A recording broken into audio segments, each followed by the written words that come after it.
Si tu es skinny, je vais te donner la méthode parfaite pour prendre du poids. Ça va pas être un programme bidon, ça va être vraiment une stratégie infaillible que je donne à tous mes élèves. Donc là, prends des notes dans cette vidéo, c'est clairement des conseils que normalement je fais payer. Si après cette vidéo, tu prends pas de poids, c'est uniquement ta faute. Là, il n'y a aucun secret, il n'y a aucun monde où tu ne pourras pas prendre de poids. Sache déjà que les programmes doivent être tout le temps personnalisés. Un programme vendu sur Internet bidon qui n'est pas personnalisé ne te sert à rien. Personnalisé, qu'est-ce que ça veut dire? Ça veut dire personnalisé par rapport à ton emploi du temps, à ta morphologie, à tes envies, à tes objectifs. Et c'est pas seulement je veux prendre de la masse, c'est combien, en combien de temps tu peux passer à la salle, comment tu peux t'organiser pour les repas, les exos que tu vas pouvoir faire par rapport à ta morphologie, par rapport à tes retards, par rapport à tes points faibles. Tout ça, ça va être personnalisé, ok? Te balancer un programme comme ça, c'est pas un programme personnalisé, ok? Quelqu'un doit analyser ton physique, doit te poser des questions pour être sûr que le programme soit vraiment adapté à toi. C'est pour ça qu'aujourd'hui, je vais te donner les clés pour construire ton programme de façon personnalisée. Donc, comme je t'ai dit, ce genre de vidéos, on ne les voit pas partout sur Internet, ok? Souvent, on te donne des petites pistes, mais on te donne pas autant de valeur. Donc, vraiment, prends un cahier, prends ce que tu veux, mais prends des notes, comme ça, tu pourras les mettre en place derrière. Donc, il existe 3 points clés en muscu pour vraiment prendre du poids. Le premier, on va commencer par l'entraînement. Ok, hop, je vais essayer de dézoomer un peu. Hop là. On va commencer par l'entraînement. L'entraînement, c'est ce qui va te permettre de prendre du muscle. Donc c'est essentiel, ça tu le sais déjà. L'entraînement, ça peut être soit à la maison, soit chez toi, on s'en fout. Mais c'est mieux si tu es en salle. Tu auras plus de possibilités pour augmenter le poids, pour diversifier tes machines et vraiment t'adapter à toi. Donc si tu n'es pas inscrit en salle, mets de côté, fais quelque chose, mais va t'inscrire en salle. Maintenant, dans l'entraînement, on va le diviser en 3 points. 3 clés qui vont te permettre de construire un bon entraînement. Ok, on va pas parler d'exo parce que comme je t'ai dit, les exos, ça va vraiment dépendre de toi. Donc ça, c'est à toi de tester les exos qui fonctionnent le mieux pour toi et de les intégrer dans ta séance. La première clé dans l'entraînement, c'est la tension mécanique. C'est un des facteurs principaux de l'hypertrophie musculaire. On va revoir après les autres points, mais déjà, la tension mécanique, qu'est-ce que c'est? La tension mécanique, c'est en gros la phase de tension qu'il y a dans tes muscles quand tu es en phase d'étirement ou de contraction. Okay, il y a des exos qui vont être à forte tension de contraction, d'autres à forte tension d'étirement. Mais en gros, pour créer cette tension mécanique, je vais essayer de te le simplifier, il faut que tu portes assez lourd, que tu fasses des répétitions complètes en amplitude complète pour vraiment aller bien étirer ton muscle et bien le contracter et être proche de l'échec. Il faut vraiment que la tension soit importante. Je te conseille vraiment de prendre une charge à 60-80% ta répétition maximum, du poids maximum que tu peux prendre et de faire des séries en étant proche de l'échec. Le deuxième point, ça va être l'intensité et on va directement parler du volume parce que ces deux choses vont vraiment ensemble. Du volume sans intensité, il n'y en a pas. Okay, ça sert à rien. Donc, l'intensité, qu'est-ce que c'est? L'intensité, ça va vraiment être pendant ta série. L'énergie que tu vas mettre, okay, tu dois être proche de l'échec. Je l'ai dit juste avant dans le point, mais être proche de l'échec, c'est l'un des facteurs principaux pour déclencher l'hypertrophie musculaire et en gros, la prise de muscle. Donc quand tu t'entraînes, tu dois être proche de l'échec, à 1 ou 2 répétitions. Prends un poids assez lourd pour avoir cette bonne tension mécanique et à la fin de ta répétition, à la fin de ta série plutôt, les dernières répétitions doivent être vraiment compliquées. Tu dois vraiment aller pousser au maximum. Les reps doivent être vraiment lentes parce que tu n'arrives pas à pousser pour vraiment créer cette intensité. Le volume, ça va être un nombre de séries que tu vas devoir effectuer par groupe musculaire dans la semaine. Donc, c'est recommandé entre 15 et 25 séries par semaine et par groupe musculaire, 25 pour les plus gros, 15 pour les plus petits. C'est important d'avoir un bon volume. Et un bon volume, comment tu le construis? Avec l'intensité. Ça veut dire que si tu me fais 25 séries dans la semaine avec zéro intensité, en fait, tu as fait zéro série. Tes séries n'ont servi à rien. Et c'est souvent ces facteurs-là qui font que les personnes ne prennent pas de muscle en salle parce qu'ils ne respectent pas ça. Et je te garantis que si tu respectes ça, tu auras des changements. C'est garanti. Donc, si je dois résumer, pour stimuler cette hypertrophie musculaire, qui est vraiment le point qui va te faire prendre du muscle, tu dois faire des séries proches de l'échec, avec amplitude complète, contrôlée, pour créer une tension d'étirement ou de contraction dans tes muscles. Tu dois mettre assez de volume pour pouvoir permettre à tes muscles de progresser. Inutile de mettre trop de volume. Trop de volume, ça va forcément te faire perdre du temps, perdre beaucoup d'énergie et ça risque de surfatiguer tes muscles. Si tes muscles sont trop fatigués, ils ne pourront pas récupérer et ils ne pourront pas se développer. Donc, important vraiment de ne pas dépasser 25 séries. Si tu fais 26, c'est pas grave, mais essaye vraiment de rester dans cette fourchette de séries. Il y a une question qui revient souvent, c'est combien de répétitions je dois faire? Honnêtement, on s'en fout. Essaie de faire entre 8 et 25 répétitions. C'est là que les études ont montré que l'hypertrophie musculaire pouvait le mieux se déclencher, mais encore une fois, il faut être proche de l'échec. Ok, que tu fasses 8, que tu fasses 25 reps, on s'en fout. Juste, il faut que tu sois proche de l'échec. Maintenant, à toi de voir comment tu vas agencer ça. pour avoir une bonne tension mécanique, je te conseille de vraiment porter lourd et de faire moins de 25 répétitions, ok. Moi, je conseille jamais d'aller au-delà de 15 parce que les séries vont être interminables et le poids va être beaucoup trop léger et donc il y aura pratiquement pas de tension. C'est pour ça qu'il faut porter lourd pour vraiment avoir de la tension dans tes muscles. Maintenant, on va passer au deuxième point qui va te faire réussir ta prise de masse, c'est la nutrition. Ok. On est en 2025.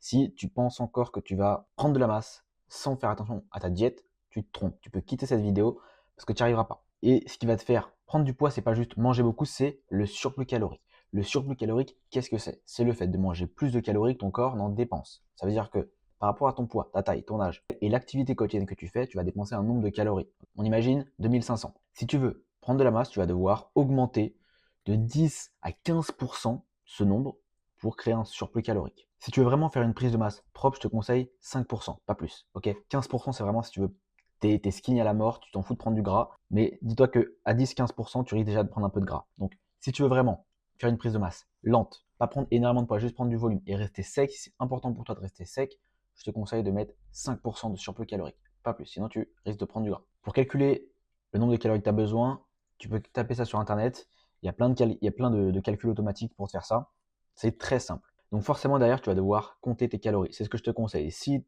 tu es quelqu'un qui compte pas tes calories, moi je fonctionne comme ça avec mes élèves, des fois ils comptent pas forcément leurs calories, mais c'est parce que c'est moi qui gère. Si toi tu veux gérer tout ça, je te déconseille de ne pas compter, ok, ça va être beaucoup plus compliqué, même pour après augmenter. Tu risques de prendre du poids sur les premiers jours ou les premières semaines, et après petit à petit, quand tu vas commencer à stagner, ça va être impossible pour toi d'augmenter les quantités vu que tu ne connaîtras pas les quantités. Maintenant, le surplus calorique, on va pas le créer avec de la malbouffe, ok. On va pas le créer avec des McDo, on va pas le créer avec des kebabs, parce que les calories sont composées de macronutriments. Les macronutriments, il y en a 3: protéines, lipides et glucides. C'est eux qui vont vraiment composer tes calories et qui peuvent influencer ta prise de muscle, ta prise de gras. Pour les protéines, qui vont être hyper importants pour vraiment créer du muscle, parce qu'on ne veut pas faire une prise de masse sans muscle, on veut créer du muscle, donc protéines important. Je te conseille, et c'est pas que moi qui te conseille, c'est les études qui te conseillent 1,8 g à 2,2 par kilo de poids de corps. Alors, il y en a aussi qui vont te dire par kilo de masse maigre. Si tu es skinny, si tu es vraiment skinny, que tu n'as pas de gras, le poids de ton corps, c'est pratiquement ta masse maigre. Donc, te casse pas la tête, fais 2,2 fois ton poids, ok. Comme ça, tu es sûr d'avoir assez de protéines, il vaut mieux en avoir trop que pas assez. Si tu en as trop, ça sera transformé en énergie, tu n'auras pas plus de muscles, mais tu seras sûr d'atteindre tes quotas de protéines. Si tu n'en as pas assez, ça risque d'être problématique. Attention, consomme pas non plus 3 fois le nombre de protéines que tu devrais consommer, tu peux avoir des problèmes, on ne sait jamais. Même les bonnes choses, si on en abuse, il y a des effets négatifs. Donc, n'abuse pas. Moi, je te conseille 2,2 g par kilo de poids de corps. Ça sera amplement suffisant et je te garantis que tu prendras du muscle. Pour les lipides, c'est les sources de gras, ok, mais de bons gras. Les lipides, ça va être important en prise de masse parce que ça va être les macronutriments le plus caloriques. Pour 1 g de lipides, on a 7 calories, tandis que pour les protéines et les glucides, on n'a que 4 calories. Donc, augmente tes lipides considérablement, c'est ce qui va te permettre d'augmenter tes calories. Alors, on conseille en général 0,8 g par kilo de poids de corps, donc c'est assez faible quand même. Moi, je mange beaucoup plus de lipides que prévu, j'ai pas vu d'effet négatif, ok, j'ai pas pris de gras ni rien. Attention quand même à ne pas abuser, si tu te retrouves à 130 g de lipides par jour, tu risques de prendre du gras. Donc, fais attention quand même, teste, ok. Essaie de voir si tu arrives à manger comme ça, en respectant 0,8 g par kilo de poids de corps. Si tu vois que tu as du mal à manger, ok, que c'est trop pour toi, bah, essaie de rajouter des lipides, ça sera plus facile. Donc, beurre de cacahuète, noix, amandes, même de l'huile d'olive dans tes repas, ça va vraiment te permettre d'augmenter facilement tes calories. Regarde si tu prends pas de gras. Si tu vois que tu prends du gras, essaie de diminuer tes taux de lipides s'ils sont trop épais. Si jamais tu vois que tu prends trop de gras, deux solutions. Soit tu as fait un surplus calorique trop important, donc là, baisse les calories, ou soit ton taux de lipides est trop important. Le troisième macronutriment, et qui est hyper important aussi, les trois sont importants, ça va être les glucides. Les glucides, il n'y a pas de taux à prendre, c'est en gros le reste. Le reste de tes calories, tu le fous en glucides, au maximum. Pourquoi? Parce que les glucides, ça va te permettre de te fournir énormément d'énergie. On voit souvent en prise de masse, les gars, ils explosent au niveau des perfs. Ils portent beaucoup plus lourd, ils ont tout le temps de l'énergie, ils s'entraînent pendant plusieurs heures parce que les glucides sont hauts et c'est ça qui te donne vraiment de l'énergie. Il existe deux types de glucides. Soit les glucides lentes, c'est ce qu'on va préconiser, soit les glucides rapides. Les glucides rapides, c'est souvent le sucre. Et pourquoi je te demande de limiter ces sources de glucides rapides, donc le sucre. Le sucre va te faire monter en hyperglycémie, ce qui va te faire avoir un pic énorme d'énergie d'un coup. Par contre, tu vas vite rechuter au niveau de ton énergie. Tu vas être en hypoglycémie. Et donc là, tu vas te prendre un gros coup de barre, tu vas être fatigué et c'est pas le but. Ok. Par exemple, beaucoup prennent des bonbons avant la séance. Sache que c'est pas conseillé parce que ton taux d'énergie risque de chuter. Vraiment, en fait, il va vite monter, mais il va vite chuter. Donc c'est pas conseillé.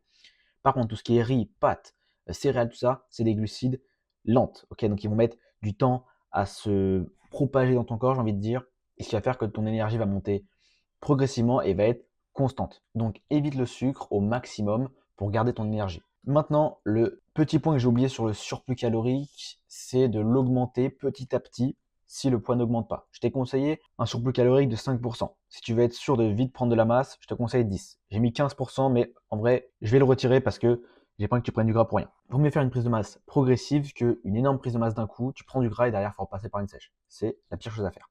Donc, fais un truc lent. Si tu vois que ton poids n'augmente pas au bout d'une ou 2 semaines, ok, augmente les calories. Tu peux augmenter de 5%. Forcément, petit à petit, ton poids va augmenter, donc tu vas devoir augmenter tes calories. En gros, ton poids augmente, tu touches à rien. Ton poids stagne ou diminue, tu augmentes les calories, petit à petit. Le troisième point, et qui n'est pas négligeable, c'est le sommeil.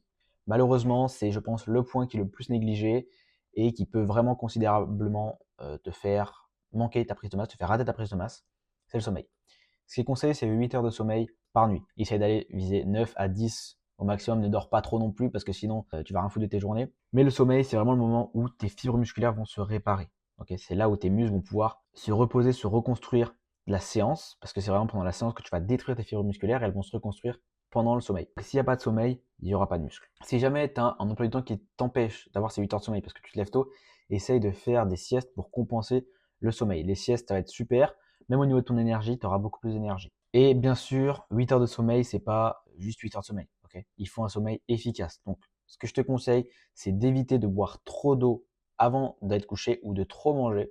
Parce que le problème, si tu bois trop, tu risques d'avoir envie d'aller aux toilettes en pleine nuit, donc ça va te réveiller. Deuxième chose, si tu manges trop, la digestion risque de t'empêcher de bien dormir. Donc essaie de consommer ton dernier repas 2 heures avant le coucher. Si jamais tu peux pas, bon bah, faudra faire avec, tant pis, mais essaye vraiment de mettre en place ces choses-là. Pareil, mets ton téléphone en silencieux. Si tu as peur de louper des appels, mets, je sais pas, par exemple, ton patron, ta mère en priorité, ça veut dire que tu recevras leur appel, mais clairement, les notifs Insta, Snap, mail, tout le reste qui n'est pas important, tu mets en silencieux. Il ne faut pas que tu les reçoives parce que ça risque, même si ça ne te réveille pas, ça peut juste te faire sortir d'un sommeil profond.